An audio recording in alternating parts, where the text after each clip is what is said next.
আউযুবিল্লাহি মিনাশ শাইতানির রাজিম। বিসমিল্লাহির রহমানির রহিম। আসসালামু আলাইকুম। কেমন আছি সবাই? আমি অর্ক স্যার। 2022 সালে যারা এইচএসসি পরীক্ষার্থী তাদের ফিজিক্স অ্যাসাইনমেন্টটা আজকে তোমাদেরকে আমি সলভ করে দিব।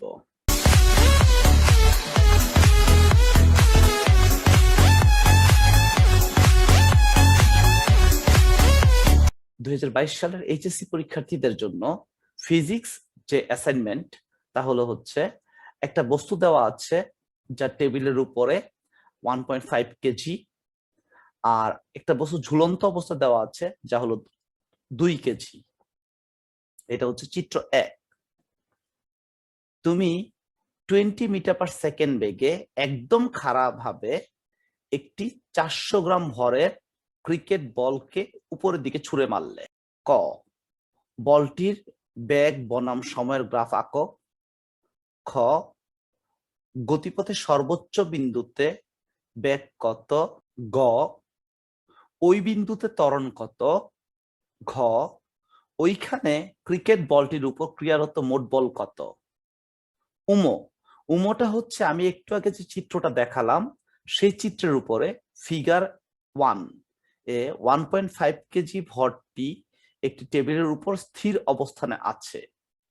2 কেজি ভরের আরেকটি ভর একটি অসম্প্রসারণশীল সুতা দিয়ে ঝুলানো হলো। টেবিল ও 1.5 কেজি ভরের মাঝে ঘর্ষণ গুণাঙ্ক 0.2। উমোয়ের 1 নাম্বার কোশ্চেন, ভরদ্বয়ের ত্বরণ কত, সুতাটি অসম্প্রসারণশীল না হলে তোমার উত্তরের কি পরিবর্তন হতো। 2, সুতার টান কত। 3, 2 কেজি ভরের সরণ বনাম সময়ের গ্রাফ অঙ্কন করো। শুরুতেই তোমাদের সাথে যে বিষয়টা শেয়ার করতে চাই তা হলো আমরা অনেকেই অ্যাসাইনমেন্ট করি, কিন্তু অ্যাসাইনমেন্টের পারফেক্ট ধরনটা কেমন হতে পারে, যেহেতু আমরা হাতে লিখবো সেহেতু অ্যাসাইনমেন্টের পারফেক্ট ধরনটা কেমন হতে পারে, কিভাবে লিখলে অ্যাসাইনমেন্টটা সুন্দর হবে, কিভাবে অ্যাসাইনমেন্টটা দিতে পারি, কিভাবে দিলে সর্বোচ্চ নাম্বার পাওয়া যেতে পারে। এজন্য আমি কম্পিউটার টাইপ না করে নিজ হাতে অ্যাসাইনমেন্টটা লিখে তোমাদের কাছে দিচ্ছি। তোমরা এটা অনুসরণ করলে আমার ধারণা ফিজিক্স অ্যাসাইনমেন্টে সর্বোচ্চ মার্ক পাবা। প্রথম যে কোশ্চেনটা ছিল, তুমি 20 মিটার পার সেকেন্ড বেগে একদম খারাপ ভাবে 400 গ্রাম ভরের ক্রিকেট বল উপরের দিকে ছুঁড়ে মারলে। বলটির বেগ বনাম সময়ের গ্রাফ আঁকো। এখন তাহলে আমার হচ্ছে বেগ বনাম সময়ের গ্রাফ আঁকতে গেলে যখন আমি বলটাকে নিক্ষেপ করছিলাম তখন তখন সময় ছিল কিন্তু 0, আর আদিবেগ ছিল হচ্ছে 20 মিটার পার সেকেন্ড। এখন আমাকে খেয়াল করতে হবে বলটা যখন সর্বাধিক উচ্চতায় উঠে তখন তার বেগ হয় কত, 0, আর তখন সময় লাগে কত সেটা একটু আমরা বের করি। V equal to V naught minus GT, বা আমি জিটি ধরলাম, GT equal to V naught minus V, তার মানে T equal to V naught minus V divide by G, তার মানে টি ইকুয়াল টু আসতেছে হচ্ছে 20 মাইনাস 0 ডিভাইড বাই 9.8 সেকেন্ড, তার মানে টি ইকুয়াল টু আসতেছে 2.04 সেকেন্ড। অর্থাৎ আমরা বলতে পারতেছি বস্তুটাকে নিক্ষেপ করার পর 2.04 সেকেন্ডে সে সর্বোচ্চ উচ্চতায় উঠে। বস্তুটির ভূমিতে ফিরে আসার সময় বা বিচরণকাল হলো টি, ক্যাপিটাল টি ধরলাম আমি। তো capital T equal to 2v naught by G. তো তো এখানে আমরা দেখছি T equal to 2 into 20 divide by 9.8 second, যা আসলে হচ্ছে 4.08 সেকেন্ড। অর্থাৎ 4.08 সেকেন্ড পর বস্তুটি ভূমিতে ফিরে আসে। বস্তুটির ভূমিতে ফিরে আসার সময় বেগ V equal to V naught minus GT. V naught এর মান ছিল হচ্ছে 20 মাইনাস 9.8 ইন্টু 4.08, তার মানে ভি ইকুয়াল টু আসলে হচ্ছে মাইনাস 20 মিটার পার সেকেন্ড।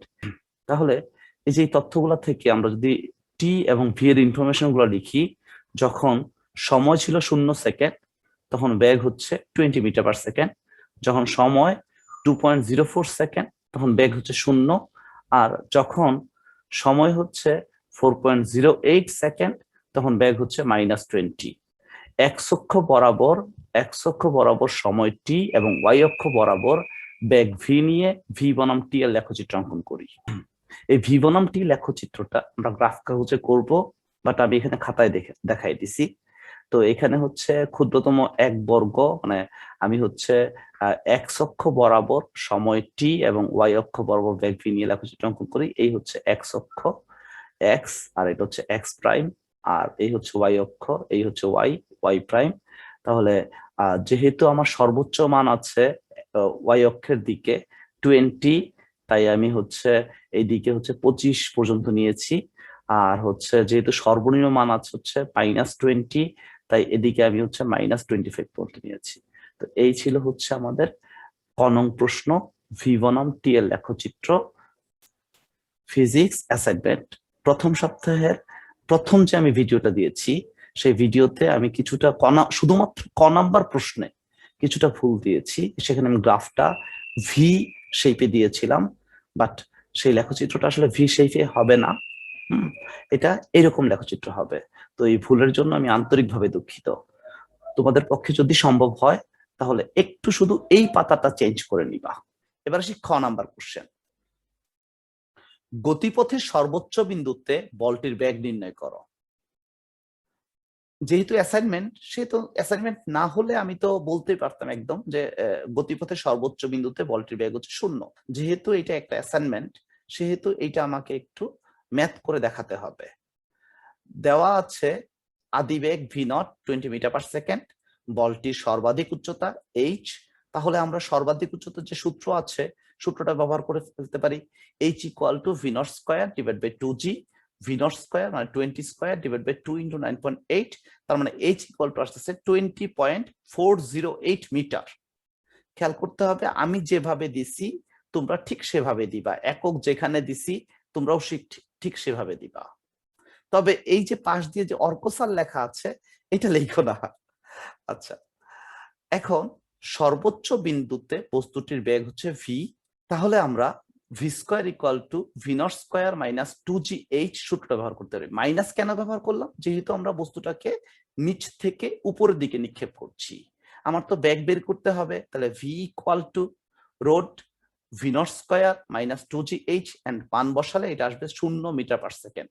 খেয়াল করো, এখানে আমি পাশ দিয়ে একক দিয়েছি, আবার শেষেও একক দিয়েছি। আরেকটা ব্যাপার, যেহেতু এটা একটা অ্যাসাইনমেন্ট, সো দ্যাট এখানে আমার সর্বোচ্চ সুন্দর করে দিতে হবে, সো দ্যাট এখানে শেষে আবার লিখে দিতে হবে গতিপথের সর্বোচ্চ বিন্দুতে বলটির বেগ 0 মিটার পার সেকেন্ড। এবার আসি গ নাম্বার প্রশ্ন, ওই বিন্দুতে ত্বরণ কত? তার মানে সর্বোচ্চ যে বিন্দু ছিল সেই বিন্দুতে ত্বরণ কত? যদিও আমরা জানি কোনো বস্তুকে উপরে বা নিচে নিক্ষেপ করা হলে কোনো বস্তু, যদিও আমরা জানি শূন্য স্থানে নিক্ষিপ্ত যে কোনো বস্তুর ত্বরণকে আমরা অভিকর্ষ ত্বরণ 9.8 ধরে থাকি। তবে এই ম্যাথটা আমরা যেহেতু অ্যাসাইনমেন্ট, আমরা একটু করে দেখাবো। তো v0 20 মিটার পার সেকেন্ড, আর সর্বোচ্চ বিন্দুতে বেগ হচ্ছে 0, আর সর্বাধিক উচ্চতা h হচ্ছে 20.408 মিটার। একটু আগে যেটা বের করলাম যে ক্ষতে, হ্যাঁ ক্ষতে আমরা বের করলাম হচ্ছে h = 20.408 মিটার। ওকে, তার সর্বোচ্চ ত্বরণ সর্বোচ্চ বিন্দুতে ত্বরণ g = হোয়াট?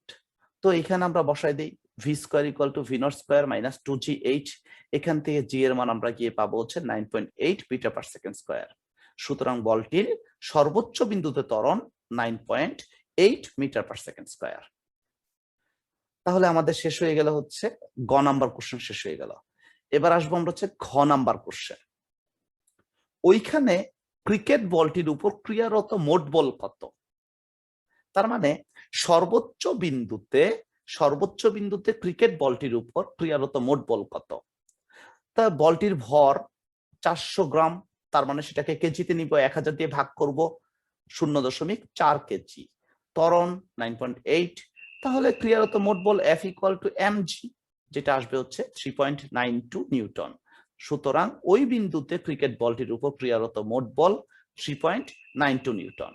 আসবো হচ্ছে আমরা পরবর্তী কোশ্চেন, যেটা হচ্ছে নাম্বার কোশ্চেন, যেটা চিত্র 1-এ ছিল। চিত্র 1-এ 1.5 কেজি ভরটি একটি টেবিলের উপর স্থির অবস্থানে আছে, আর 2 কেজি আরেকটি ভর অসম্প্রসারণশীল সুতা দিয়ে ঝুলানো আছে। টেবিল ও 1.5 কেজি ভরের মধ্যে ঘর্ষণ গুণাঙ্ক 0.2।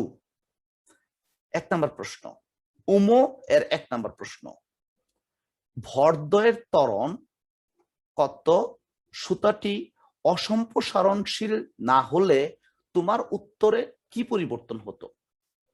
তাহলে আমরা এখানে যে দেয়া আছে ঘর্ষণ গুণাঙ্ক মিউ ইকুয়াল টু 0.2, এর কিন্তু একক নেই।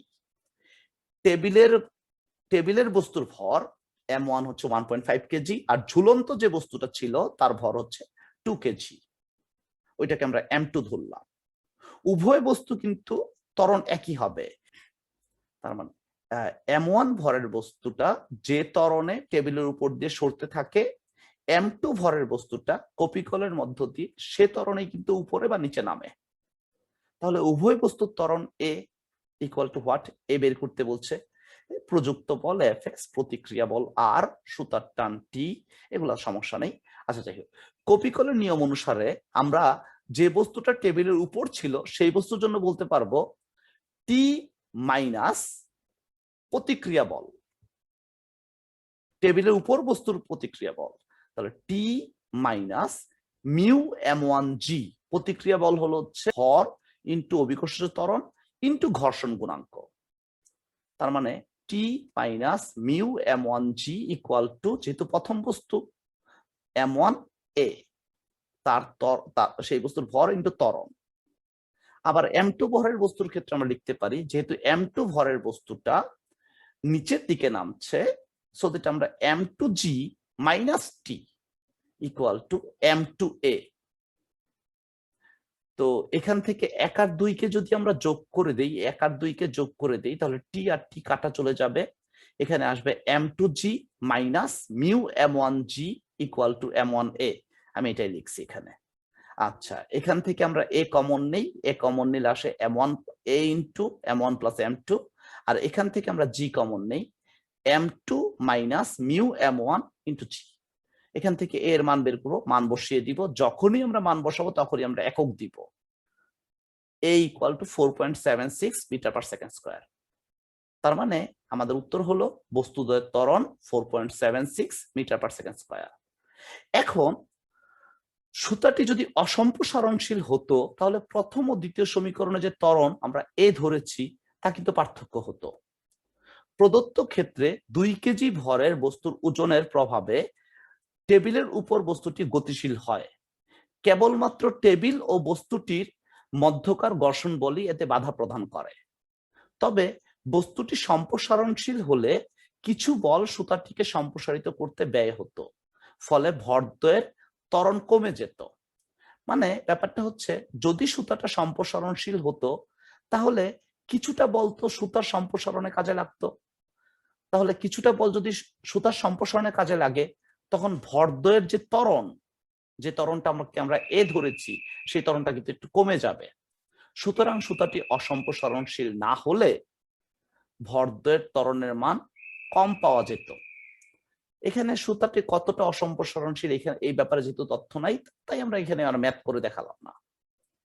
আচ্ছা, পরবর্তী কোশ্চেন, উমর 2 সুতার টান কত?